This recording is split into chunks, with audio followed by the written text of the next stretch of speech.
us. I think one thing siguro is, for me, that is a reminder na yung buhay na alam natin ay hindi lang yun. There's something more than life. No? Because among the saints or among the blessed, and even among the Bible scholars, they would say na, having a stigma is also a calling, a vocation.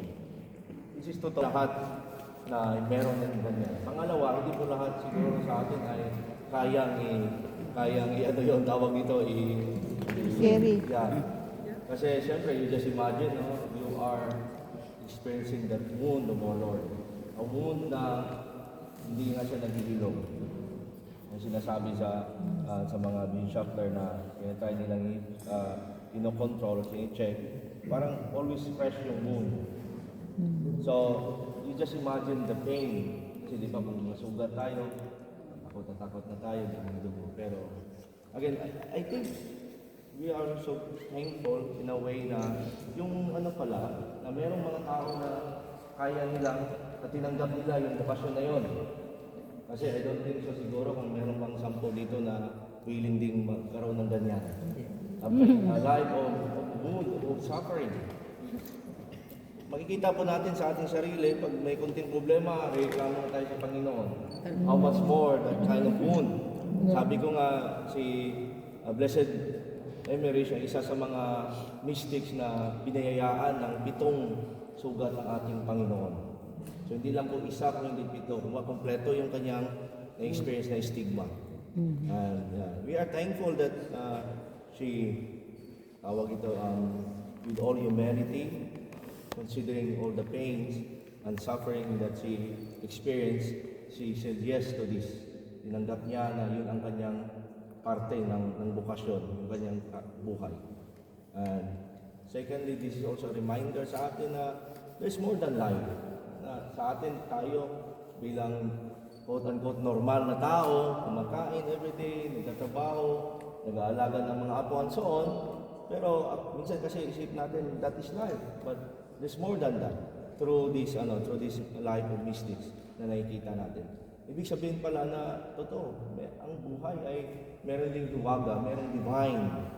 At itong mga taong na ito ay nagpaalala sa atin because sometimes or most of the time we tend to forget. Akala natin ito lang yung buhay sa mundo. Akala natin ang concern ng natin ay pagkain, ang ating sariling kalusugan. Pero meron din palang aspeto ng pananampalataya, mayroong aspeto ng divine, kung saan tayong lahat ay tinawag ng Diyos na magkaroon ng tawag ito sharing, magkaroon ng share, kumbaga, sa buhay na ito.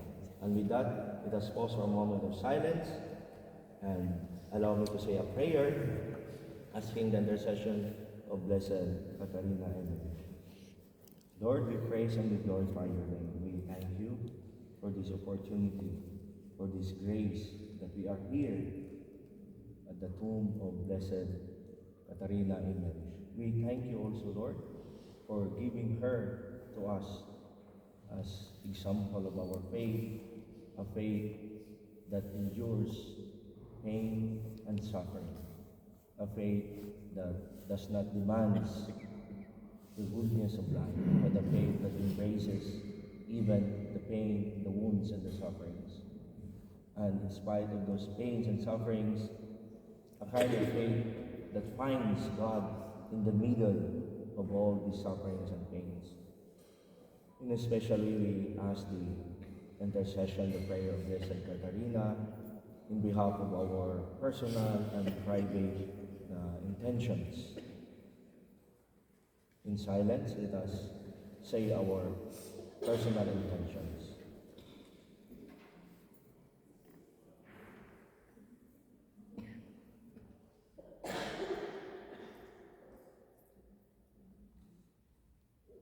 Lord, you have heard our personal intentions. These intentions we lift up to you and we surrender to you through the prayers of Blessed Catarina Emery. And above all, we continue to ask for your blessing to each one of us. Nawa po ay patuloy mo po kaming gabayan sa aming paglalakbay sa pananampalataya, lalong-lalo na po sa mga panahon at oras na nahihirapan po kaming ipakita sa buhay ang pananampalataya Nawa po ay patuloy mo po kaming bigyan ng biyaya, ng kalusugan sa bawat pamilya po namin. As well as kagalingan naman po sa bawat isa sa amin na sa this very moment ay merong mga nararamdaman, and also our family, our loved ones and families. Ang lahat ng ito ay aming hiniling through the prayers and intercession of Blessed Catarina Emmerich and to the Holy Spirit, one God, forever and ever. Amen. Our Father, who art in heaven, holy be your name. Your kingdom come, your will be done on earth as it is in heaven. As we forgive temptation and deliver us from evil. Amen. Hail Mary, full of grace, the Lord is with you. Blessed are you among women, and blessed is the fruit of thy womb. Holy Mary, Mother of God, pray for us sinners now and at the hour of our death. Amen. Glory be to the Father, and to the Son, and to the Holy Spirit. As it was in the beginning, is now, and ever shall be, world without end. Amen. The Lord be with you. And with your spirit. May the Holy Trinity God bless you, protect you, and guide you, the Father, the Son, and the Holy Spirit. Amen. Alright, so we have around 15 minutes, 20 minutes. Kung gusto nyo pong mag-ikot o kaya mag-picture-picture, then after that one, ay pupunta na po tayo sa ating bus. Hindi na po, tapos na.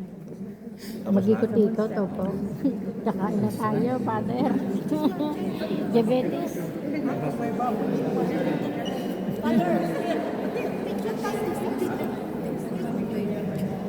Picture?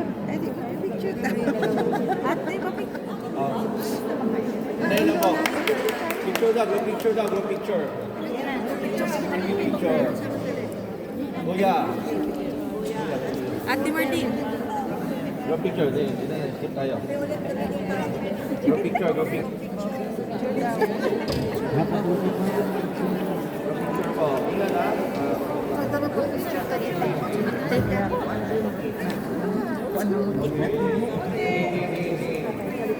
Oo,